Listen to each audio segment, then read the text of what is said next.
ময়দানে সাতপন্থীদের আখেরি মোনাজাত শেষ হলো তাবলিগ জামাতের দুপক্ষের 5 দিনের বিশ্ব ইজতেমা মুসলিম উম্মাহ শান্তি ও সমৃদ্ধি কামনা।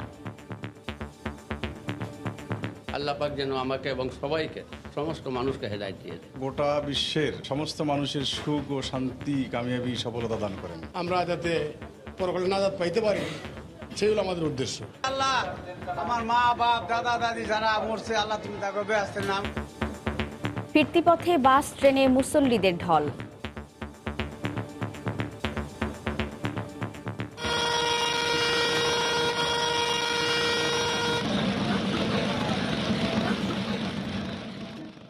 দেখছিলেন প্রধান শিরোনাম। দুপুরের সময়ের সঙ্গে আছি আমি ওয়াহিদা স্বপ্না এবং আমি ফারজানা মুমু। এবার অন্যান্য শীর্ষ সংবাদ। 10 তলা একটি ভবন ভাঙা নিয়ে বিআইডব্লিউটি এর উচ্ছেদ অভিযানে ধীরগতি। দুপুরের পর ভাঙা শুরু হয় অবৈধ আমিন মোমিন হাউজিং প্রকল্পের স্থাপনা। 1 মাসেরও কম সময়ের ব্যবধানে কাল জাজিরা প্রান্তে বসছে পদ্মা সেতুর 7ম স্প্যান। দৃশ্যমান হবে 1200 মিটার।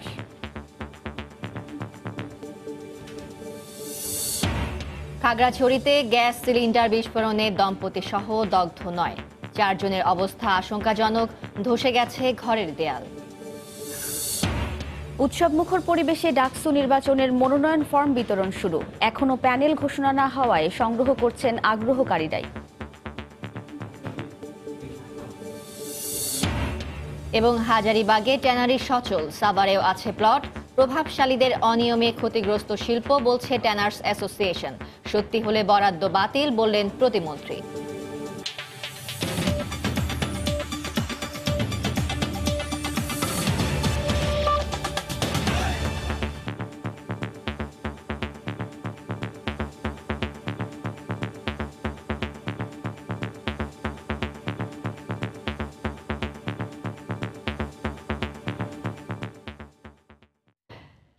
সাতপন্থীদের আখেরি মোনাজাতের মাধ্যমে শেষ হলো তাবলিগ জামাতের দুপক্ষের বিশ্ব ইজতেমার 5 দিনের আয়োজন।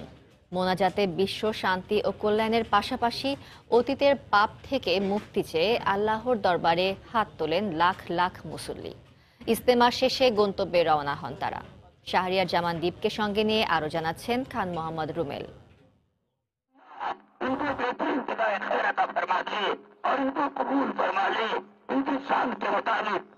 অশ্রু সজল চোখে আল্লাহর দরবারে উঠেছে লাখো হাত। নিজেকে মহান স্রষ্টার কাছে সঁপে দিয়ে সবার ফরিয়াদ অতীতের পাপ থেকে মুক্তির। মনে আশা মহান আল্লাহ কবুল করে নেবেন প্রার্থনা। আল্লাহর কাছে সবচেয়ে বড় সম্পদ হইল হেদায়েত।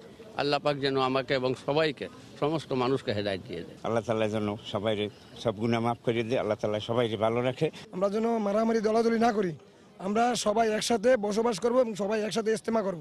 এ পর্বের আয়োজনের শুরুর দিন থেকে ছিল প্রকৃতির বৈরিতা।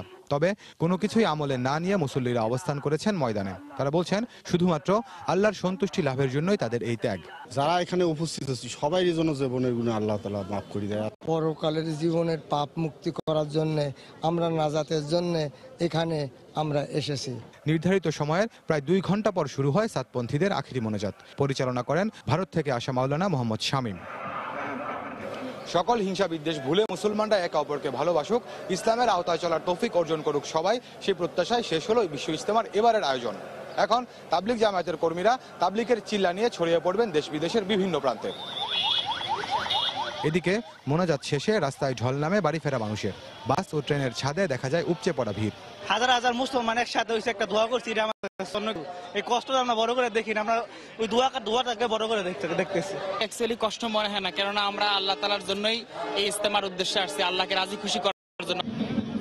রোববার শুরু হয়ে সোমবার পর্যন্ত চলার কথা থাকলেও হঠাৎ বৃষ্টিতে ইজতেমার কার্যক্রম মঙ্গলবার পর্যন্ত বাড়ানো হয়। খান মোহাম্মদ রুমেল, সময় সংবাদ, টঙ্গী, গাজীপুর।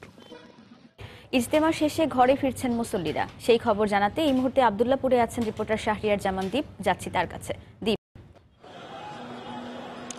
স্বপ্না, আপনি জানেন যে 54তম বিশ্ব ইজতেমার দ্বিতীয় পর্বের আখেরি মোনাজাত শেষ হয়েছে কিছুক্ষণ আগে, এবং এই মুহূর্তে আসলে মুসল্লিরা তাদের নিজ নিজ গন্তব্যে ফিরে যাচ্ছে। আপনাকে একটু জানিয়ে রাখতে চাই যে আজকে সকাল 10টায় আখেরি মোনাজাত হওয়ার কথা থাকলেও কিন্তু আখেরি মোনাজাত শুরু হয় 12:15টার দিকে এবং প্রায় 20 মিনিট পরে সেটি শেষ হয়। আমি যদি একটু আপনাদেরকে দেখাতে চাই, আপনারা দেখতে পাচ্ছেন যে লাখ লাখ মুসল্লি কিন্তু ইজতেমা ময়দান থেকে বের হয়ে তাদের নিজ নিজ গন্তব্যে যাচ্ছেন। তো যেটি আমরা দেখতে পেয়েছি যে মুসলিরা বের হয়ে তাদের গন্তব্যে যাবেন, কিন্তু সেই পরিমাণ গাড়ি কিন্তু এখানে নেই।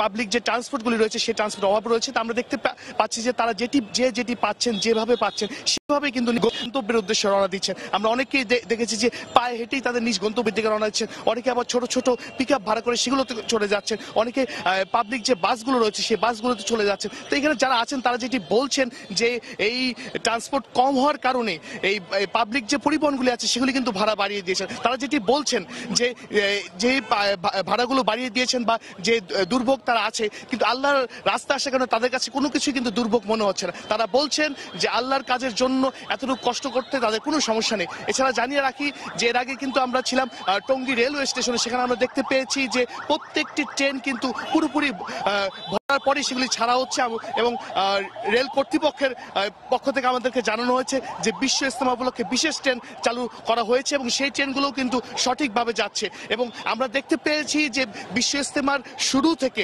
শেষ পর্যন্ত এখন পর্যন্ত, অর্থাৎ বিশ্ব ইজতেমা আখিরি মোনাজাত শেষ হয়ে গেছে, এখন মুসলিরা বাড়ি যাচ্ছে, এখনো কিন্তু নিরাপত্তা ব্যবস্থা বলবৎ রয়েছে। আমরা দেখতে পেয়েছি প্রত্যেকটি মোড়ে মোড়ে আইনশৃঙ্খলা বাহিনীর সদস্য রয়েছেন। এছাড়া আমরা দেখতে পেয়েছি যে র্যাবের হেলিকপ্টার টহল যেটি রয়েছে সেই টহলও কিন্তু এখনো চলছে। এছাড়া একটু বলে রাখতে চাই যে আয়োজক যারা সদস্য রয়েছেন তারাও কিন্তু রয়েছেন এবং আইনশৃঙ্খলা বাহিনীর পক্ষ থেকে বলা হয়েছে যে যতক্ষণ পর্যন্ত নির্বিঘ্নে মুসল্লি যারা এসেছিলেন টঙ্গী ইজতেমা ময়দানে তারা বাড়ি ফিরে না যাবেন ততক্ষণ পর্যন্ত নিরাপত্তা ব্যবস্থা বলবৎ থাকবে। আপনারা দেখতে পাচ্ছেন যে টঙ্গী ইজতেমা ময়দান থেকে বের হওয়ার পর মুসল্লিরা বিভিন্নভাবে তাদের গন্তব্যে যাচ্ছেন। একটু জানিয়ে রাখতে চাই যে আমরা এখানে দেখতে পেয়েছি যে ইজতেমা উপলক্ষে যে রাস্তাগুলো বন্ধ ছিল আখিরি মোনাজাতের পরে কিন্তু সেই রাস্তাগুলো খুলে দেওয়া হয়েছে। তো সব এখান থেকে আসলে সর্বশেষ তথ্যটি আমি বলতে পারি যে 15 ফেব্রুয়ারি শুরু হওয়া বিশ্ব ইজতেমা কিন্তু আজকে আখিরি মোনাজাতের মধ্য দিয়ে শেষ হলো এবং এখানে যারা মুসলিমরা এসেছেন তারা যেটি বলেছেন বিশ্ব মুসলিম উমরার জন্য তারা দোয়া করেছেন এবং তারা বলেছেন যে এরপরে 55তম বিশ্ব ইজতেমা যেটি হবে সেটি তাবলিগ জামাতের দুটি পক্ষ একত্রে সম্মিলিতভাবে আয়োজন করতে পারে সেটি তারা আসলে দাবি করেন।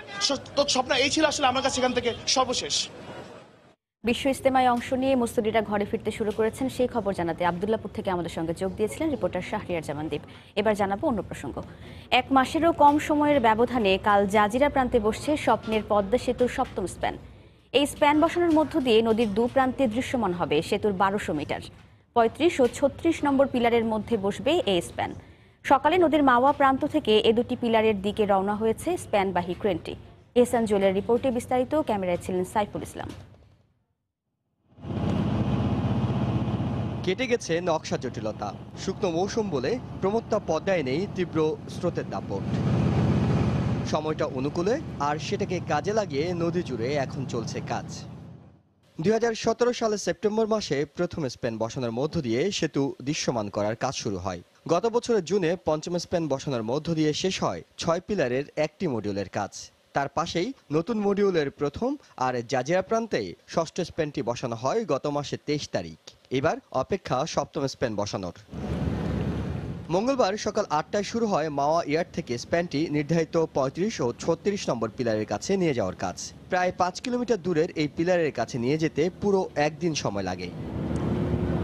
তবে এবার স্পেনবাহী প্রায় 4000 মেট্রিক টন ওজন বহনে সক্ষম ক্রেনটি মাওয়া থেকে শুরুতে সর্বোচ্চ গতিবেগে নিয়ে যাওয়া হবে চাঁদপুরের দিকে ভাটিতে।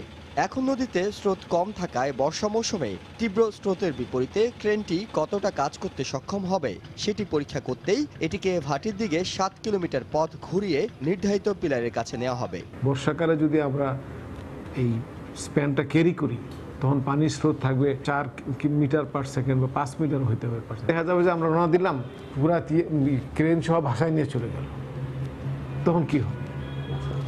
এইটারই একটা বোঝার জন্য নদীর জাজিরা প্রান্তে আগের 36 নম্বর পিলার থেকে এগিয়ে মাওয়া প্রান্তের দিকে 35 নম্বর পিলারের মধ্যে যোগ হবে নতুন স্প্যানটি।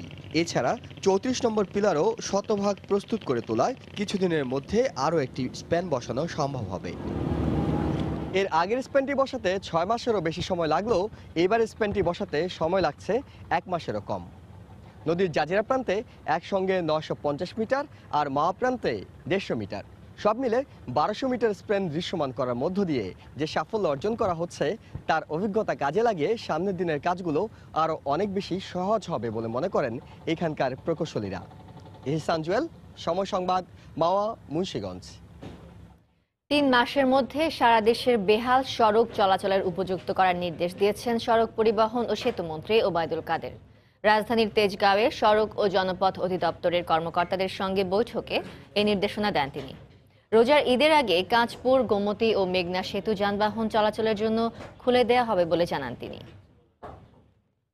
মে মাসে পুরা রমজানের পরে রমজানের ঈদ, সব মিলিয়ে 3 মাসের বিষয়। এই 3 মাসে অচল রাস্তাগুলোকে সচল করতে হবে, বেহাল রাস্তাগুলোকে ইউজেবল করতে হবে, পাসেবল করতে হবে। মেঘনা গোমতী কি আমরা জুনের মধ্যে কমপ্লিট করতে পারবো? তাহলে আমরা 3টা ব্রিজই জুনের মধ্যে আমাদের কাজ শেষ হবে। রমজানের ঈদের আগে মুক্ত করে দিলে ঈদের সময় মানুষ স্বস্তি পাবে। 11তম দিনে এসে 10 তলায় একটি ভবন ভাঙা নিয়ে বিআইডব্লিউটি এর উচ্ছেদ অভিযানে ধীর গতি দেখা দিয়েছে। সকালে উচ্ছেদের সিদ্ধান্ত নিয়ে এসেও বুড়িগঙ্গা ও হাইক্কা খালের মোহনায় অবৈধভাবে নির্মিত 10 তলা ভবনটিতে উচ্ছেদ করেনি বিআইডব্লিউটি এর নির্বাহী ম্যাজিস্ট্রেট, বরং সময় দেয়া হয়েছে 15 দিনের। এ সময় ভবনটি বৈধ কিনা তা যাচাই করতে বুড়িগঙ্গা পাড়ে আসেন রাজুকের নির্বাহী ম্যাজিস্ট্রেটও। 10 তলা ভবনটির রাজুকের অনুমোদন নেই নকশাও। তারপরও কেন উচ্ছেদ হয়নি জানতে চাইলে রাজুকের ম্যাজিস্ট্রেট জানান, ভাঙার মতো তাদের প্রস্তুতি নেই। এ সময় ভবনটি উচ্ছেদের ক্ষেত্রে বিআইডব্লিউটি এর নির্বাহী ম্যাজিস্ট্রেট অনাগ্রহ প্রকাশ করেন। ভবন মালিকের দাবি, বসিলা এলাকার কোনো ভবনই সরকারি অনুমোদন নিয়ে করা হয়নি। এদিকে উচ্চ আদালতে সুনির্দিষ্ট নির্দেশনা মেনে দুপুর থেকে তুরাগ পাড়ে আমিন মমিন হাউজিংয়ে উচ্ছেদ শুরু করে বিআইডব্লিউটি। এই হাউজিং কোম্পানিটি তুরাগ নদীর 2800 ফুট জায়গা দখল করে প্লট বিক্রি করে আসছিল। আমিন মমিন হাউজিং এ উচ্ছেদের সময় কালকিনি পৌরসভা ছাত্রলীগ নেতা আসাদুজ্জামান বাধা দিলে নির্বাহী ম্যাজিস্ট্রেটের নির্দেশে তাকে আটক করা হয়।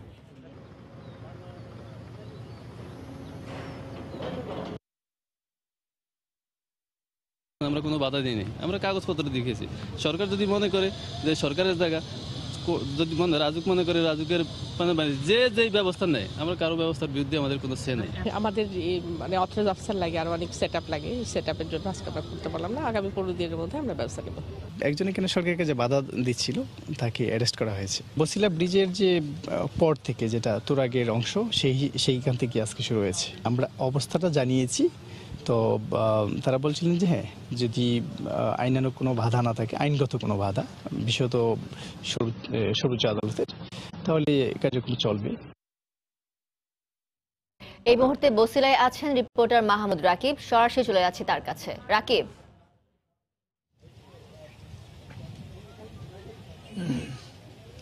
হ্যাঁ মোমো, 11তম দিনের মতো যে অভিযান চলছে বিআইডব্লিউটি এর ঢাকার চারপাশের নদী দখল মুক্ত করতে, অর্থাৎ 4র্থ ধাপের 2য় দিন, এদিন কিন্তু আমরা দেখেছি এই উচ্ছেদ অভিযানে ব্যাপক ছন্দপতন ঘটছে সকাল থেকেই, যা গত 10 দিনে ছিল না।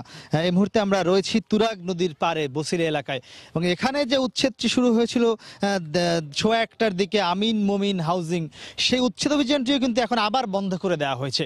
এখানে আমরা দেখেছিলাম 15 থেকে 20 মিনিট এই এলাকাটি উচ্ছেদ করা হয়েছিল, সেটি এখন বিশেষ একজনের ফোনের কারণে বন্ধ হয়ে গিয়েছে। আপনি দেখছেন এই যে ঠিক সম্মুখে দেখা যায় কিন্তু বসিলা ব্রিজ, এবং আমরা যেখান থেকে দাঁড়িয়ে আছি এটি কিন্তু ছিল আদি তুরাগ নদী, তুরাগের প্রধান চ্যানেল ছিল এটি। তো আপনি দেখছেন সেই চ্যানেলটি একদম পুরোপুরি দখল করে এই আমিন মমিন হাউজিংটি করা হয়েছে, একটি সুবিশাল হাউজিং। এই হাউজিংটিতে শুধুমাত্র তুরাগের যে জমি, তুরাগ নদী আছে, আমি যদি একটু আপনাকে বলে দিই স্পেসিফিক, অর্থাৎ দৈর্ঘ্যে আছে 2800 ফুট এবং প্রস্থে আছে পুরো জায়গাটা জুড়ে 250 ফুট করে। অর্থাৎ খুব সহজে অনুমান করতে পারছেন কি বিশাল জায়গা নিয়ে এই হাউজিংটি করা হয়েছে, এবং সাধারণ মানুষের কাছে এই হাউজিং এর কিন্তু অসংখ্য প্লট বিক্রি করা হয়েছে।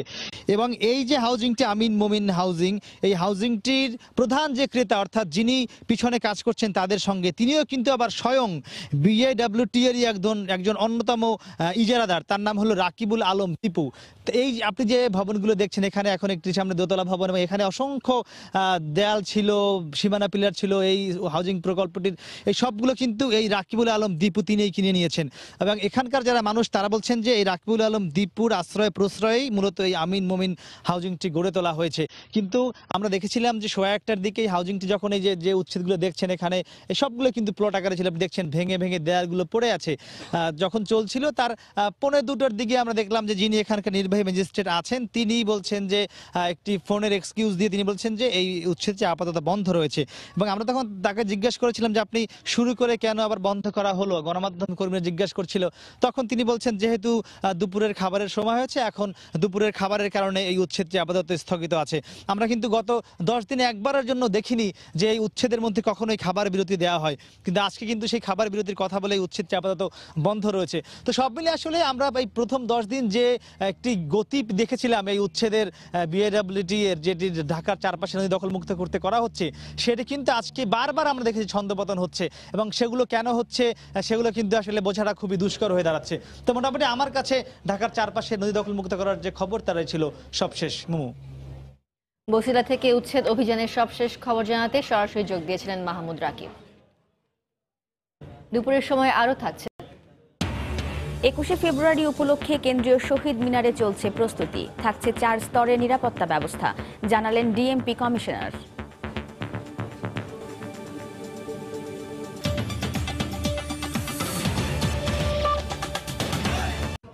খাগড়াছড়িতে গ্যাস সিলিন্ডারের দোকানে বিস্ফোরণে এক দম্পতি সহ 9 জন দগ্ধ হয়েছেন। তাদের বিভিন্ন হাসপাতালে ভর্তি করা হয়েছে। এর মধ্যে 4 জনের অবস্থা আশঙ্কাজনক হওয়ায় তাদেরকে চট্টগ্রাম মেডিকেল কলেজ হাসপাতালে আনা হচ্ছে। খাগড়াছড়ির প্রতিনিধি জিতেন বড়ুয়ার তথ্য ও ছবি নিয়ে রিপোর্ট। ফায়ার সার্ভিস জানায় মঙ্গলবার ভোরে খাগড়াছড়ি সদরের খবংপুরিয়া এলাকার একটি দোকানে প্রচণ্ড শব্দে গ্যাস সিলিন্ডার বিস্ফোরণ হয়। এতে দোকানের দেয়াল ধসে আগুন ধরে যায়। আগুনে দগ্ধ হন পাশের মুদি দোকানে থাকা এক দম্পতি সহ 9 জন। বিকট আকারে একটা শব্দ শুনছি, শোনার পরে বাড়ি থেকে বের হয়ে এসে দেখলাম ইয়ং স্টার ক্লাবের নতুন নির্মিত ভবন ধসে পড়ছে। গাড়ি চাকা মতন বিস্ফোরণ মতন হয়ে গেছে এটা মনে করছি। তারপর এসে দেখেছে এরকম। ক্যান্টন এন্টারপ্রাইজ এখানে গ্যাস সিলিন্ডারের গুদাম মজুতকরণ আছে, ওইখানে গ্যাস সিলিন্ডার বিস্ফোরণ হয়েছে এবং আগুন ধরে গেছে। আমরা দমকল পানিবাহী গাড়ি দ্বারা সাথে সাথে আগুন নির্বাপন করি। দগ্ধ 4 জনের অবস্থা আশঙ্কাজনক হওয়ায় তাদেরকে চট্টগ্রাম মেডিকেল কলেজ হাসপাতালে স্থানান্তর করা হয়। একজন মহিলা, বাকি হচ্ছে যে পুরুষ। এর মধ্যে হচ্ছে যে 4 জনের অবস্থা একটু আশঙ্কাজনক। আমরা সকালবেলা দেখে ওদেরকে রেফার করেছি, বাকি 3 জনের অবস্থা ভালো। দুর্ঘটনার পর থেকে গ্যাস সিলিন্ডার ব্যবসায়ী ডেলটন চাকমা পলাতক রয়েছে। সময় সংবাদ, খাগড়াছড়ি। দেখছেন দুপুরের সময়। Click switch 50,000 bar on of করা যায় নিশ্চিন্তে। ক্লিক সুইচ চলছে, চলবে। ঢাকা বিশ্ববিদ্যালয় কেন্দ্রীয় ছাত্র সংসদ ডাকসু নির্বাচনের মনোনয়ন ফর্ম বিতরণ চলছে। 25 ফেব্রুয়ারি প্রতিদিন সকাল 10টা থেকে বিকেল 4টা পর্যন্ত চলবে এই কার্যক্রম। নিজ নিজ হল থেকে মনোনয়নপত্র সংগ্রহ করছেন প্রার্থীরা। এখনও সংগঠনগুলো তাদের প্যানেল চূড়ান্ত করেনি, তাই প্রার্থী হতে আগ্রহীরা মনোনয়নপত্র সংগ্রহ করছেন। মনোনয়নপত্র জমা দিতে হবে 26শে ফেব্রুয়ারি সকাল 9টা থেকে দুপুর 12টা পর্যন্ত। 27 ফেব্রুয়ারি প্রকাশ করা হবে প্রার্থীদের প্রাথমিক তালিকা।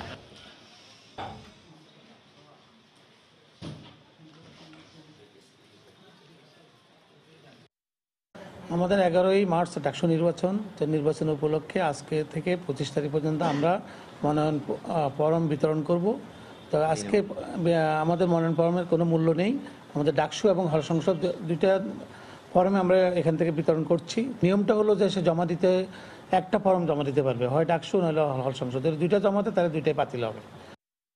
এই মুহূর্তে ঢাকা বিশ্ববিদ্যালয় ক্যাম্পাসে আছেন রিপোর্টার ইকরাম হোসেন, যাচ্ছি তার কাছে। ইকরাম, স্বপ্না, ছাত্র সংগঠনগুলো এখনো পর্যন্ত সিদ্ধান্ত নেয়নি তারা কারা কারা থাকবেন তাদের প্যানেলে, সেটি এখনো চূড়ান্ত হয়নি। ফলে আজকে যে মনোনয়নপত্র বিতরণ শুরু হয়েছে সেই কার্যক্রমের শুরু থেকে আমরা দেখছি যে তেমন কোনো সাড়া নেই।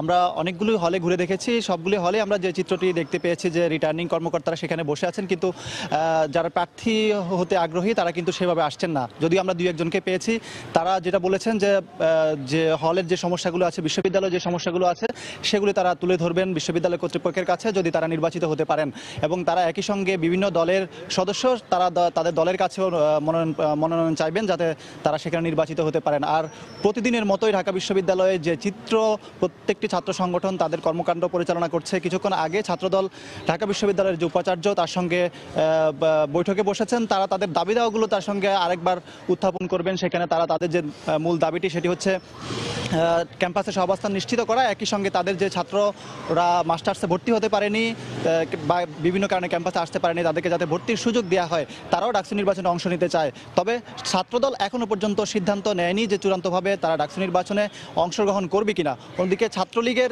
যে ব্যাপারটি, তারা হচ্ছে তাদের যে আওয়ামী লীগের যে দায়িত্বশীল নেতারা আছেন তারা ঠিক করবেন আসলে ডাকসু নির্বাচনে কারা প্রার্থী হবেন। বিশেষ করে প্রধানমন্ত্রী, ভিপি, জিএস এবং এজিএস এই তিনজনের ব্যাপারটি প্রধানমন্ত্রী নিজে দেখবেন বলে ছাত্রলীগের নেতাকর্মীরা আমাদের কাছে জানিয়েছেন। আর অন্য বাম ছাত্র সংগঠনগুলো 21শে ফেব্রুয়ারির মধ্যেই তাদের প্যানেল ঘোষণা করার কথা।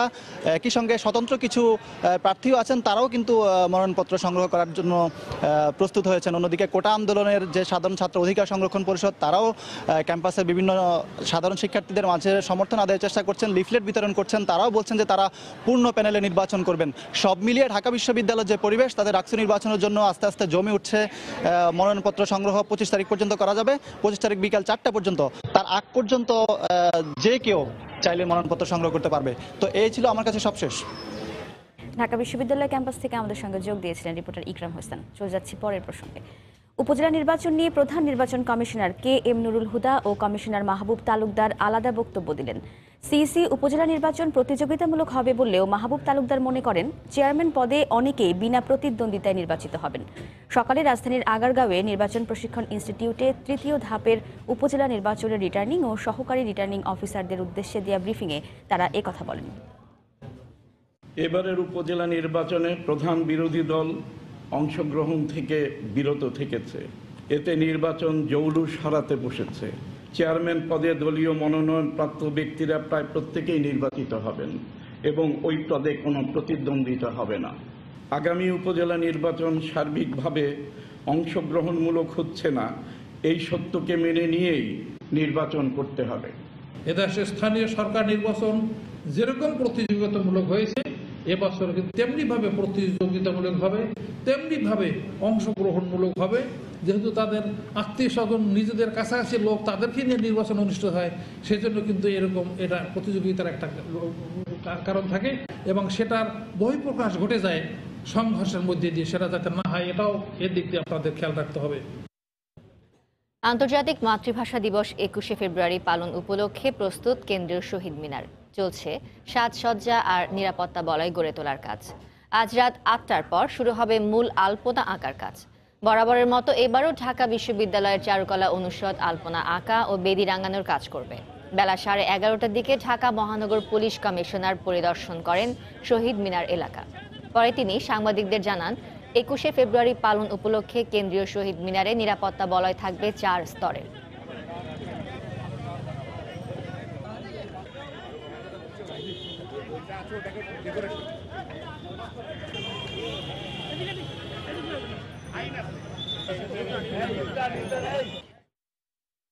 কেন্দ্রীয় শহীদ মিনার এলাকায় 4 স্তরের নিরাপত্তা ব্যবস্থা থাকবে। সিসিটিভিতে আবৃত থাকবে পুরো এলাকা, অর্থাৎ প্রত্যেকটি ইঞ্চি সিসিটিভির আওতায় থাকবে। সাধারণ যারা শ্রদ্ধা নিবেদনের জন্য আসবেন, তারা যে পথে আসুন না কেন তাদের পলাশি আসতে হবে। পলাশি দিয়ে জগন্নাথ হলের সামনে দিয়ে শহীদ মিনার উত্তর গেট দিয়ে তারা প্রবেশ করতে পারবে। নিরাপদ পানি নিশ্চিত করতে অনুমোদনহীন পানি সরবরাহ, বাজারজাতকরণ ও বিক্রির বিরুদ্ধে অভিযান পরিচালনা করেছে বিএসটিআই। রাজধানীর মোহাম্মদপুর, কল্যাণপুর সহ বেশ কয়েকটি এলাকায় সকালে শুরু হয় এই অভিযান। এ সময় অনুমোদনহীন পানি সরবরাহকারী প্রতিষ্ঠানে অভিযান চালিয়ে পানির জার ও যন্ত্রাংশ ধ্বংস করে কারখানা সিলগালা করে দেওয়া হয়। এছাড়াও বিভিন্ন রেস্তোরাঁতেও অভিযান চালানো হয়। বিএসটিআই এর উপপরিচালক মোহাম্মদ রিয়াজুল হক জানান, এ ধরনের অবৈধ প্রতিষ্ঠানের বিরুদ্ধে অভিযান অব্যাহত থাকবে।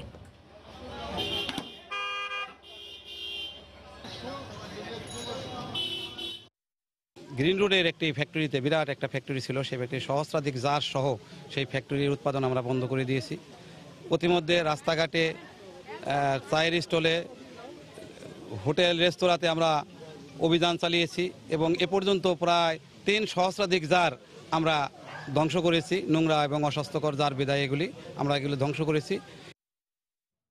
কারখানা স্থাপন না করে সাভারের চামড়া শিল্পনগরীতে নিয়ম বহির্ভূতভাবে প্লট দখল করে রেখেছে বেঙ্গল ক্রিসেন্ট, চৌধুরী লেক্সকো, করিম লেদার সহ বেশ কিছু প্রতিষ্ঠান।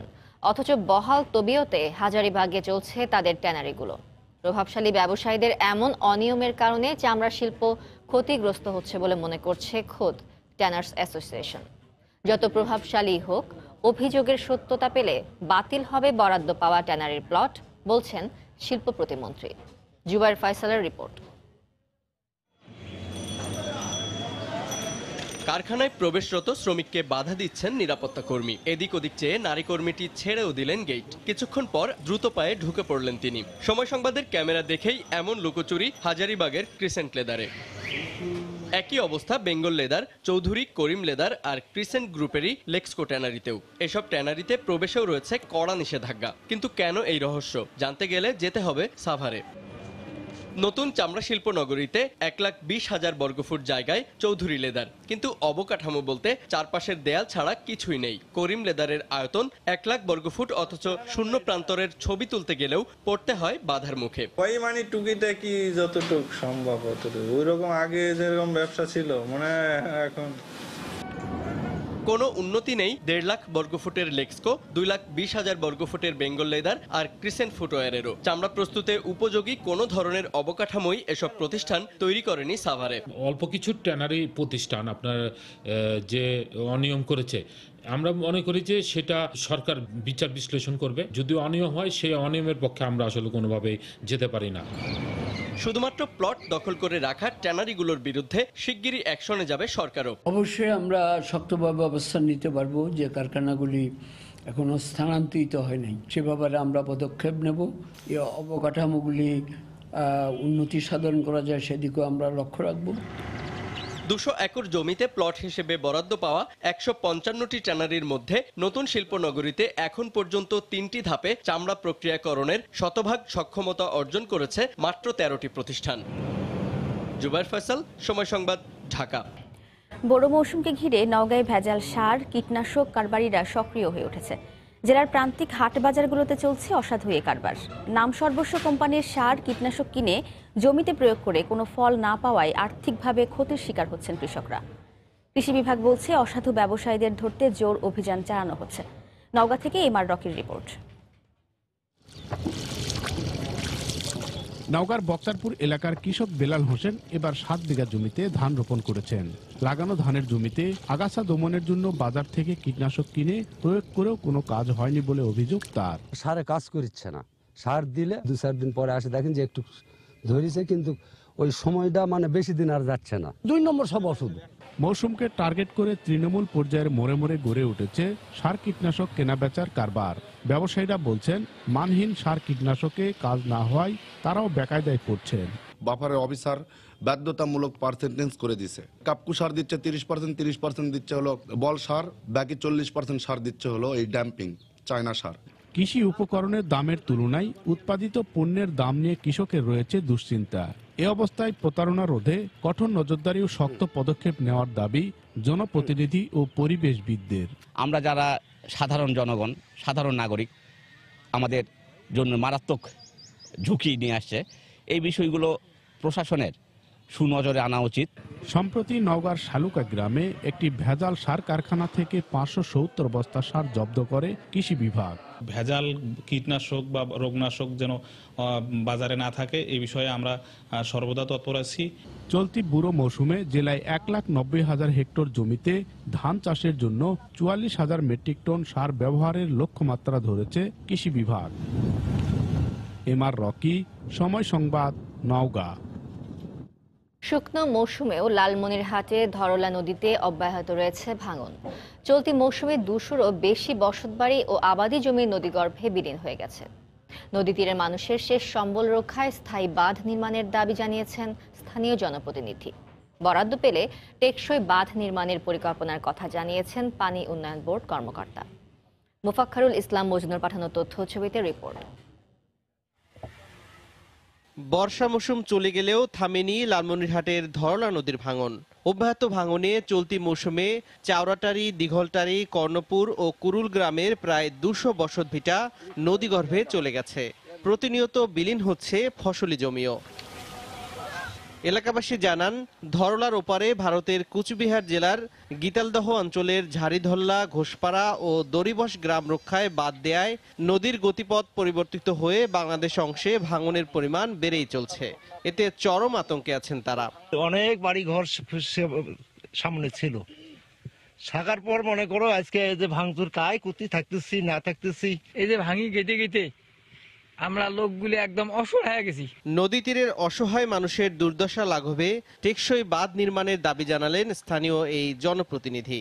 এবারে যদি এখানে কাজ করা না হয় তাহলে মোগলহাট বাজার এবং এতদিনে যে কাজগুলো করা হয়েছে সবগুলোই হয়তো নষ্ট হয়ে যাবে। তবে বরাদ্দ পেলে স্থায়ী বাঁধ নির্মাণের আশ্বাস দেন পানি উন্নয়ন বোর্ডের এই কর্মকর্তা। অবশিষ্ট জায়গায় কাজ বাস্তবায়ন করার জন্য আমরা প্রকল্প তৈরি করছি। এই প্রকল্প অনুমোদিত হলে আমরা কাজ করতে পারবো। দুর্গাপুর ও মোগলহাট ইউনিয়নের কোল ঘেঁষে বয়ে যাওয়া ধরলা নদীতে গত 1.5 যুগ ধরে ভাঙন অব্যাহত রয়েছে। এতে কমপক্ষে 500 হেক্টর আবাদি জমি, সহস্রাধিক বসতবাড়ি হারিয়েছেন নদী তীরবর্তী মানুষ। বিলীন হয়েছে 6টি আন্তর্জাতিক সীমান্ত পিলারও। সময় সংবাদ, লালমনিরহাট। পুরো সময়ের শীর্ষ সংবাদগুলো জানিয়ে দিচ্ছি আরেকবার।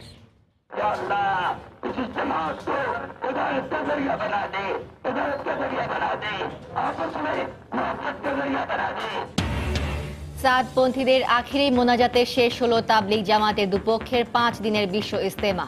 মুসলিম উম্মার শান্তি ও সমৃদ্ধি কামনা। ফিরতি পথে বাস ট্রেনে মুসল্লিদের ঢল। 10 তলায় একটি ভবন ভাঙা নিয়ে বিআইডব্লিউটি এর উচ্ছেদ অভিযানে ধীর গতি। আমিন মমিন হাউজিং প্রকল্পের স্থাপনা দুপুরে ভাঙা শুরু হলেও কিছুক্ষণ পরই স্থগিত। 1 মাসেরও কম সময়ের ব্যবধানে কাল জাজিরা প্রান্তে বসছে পদ্মা সেতুর 7ম স্প্যান। দৃশ্যমান হবে 1200 মিটার।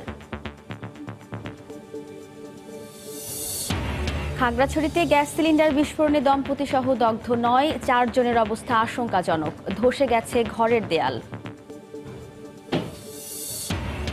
এবং উৎসব মুখর পরিবেশে ডাকসু নির্বাচনের মনোনয়ন ফর্ম বিতরণ শুরু। এখনো প্যানেলে ঘোষণা না হওয়ায় সংগ্রহ করছেন আগ্রহীরাই। এই ছিল দুপুরের সময়। আপনার মোবাইলের সময় সংবাদ দেখতে ও সব খবর পেতে ডাউনলোড করুন সময় অ্যাপ। আর সঙ্গেই থাকুন সময়।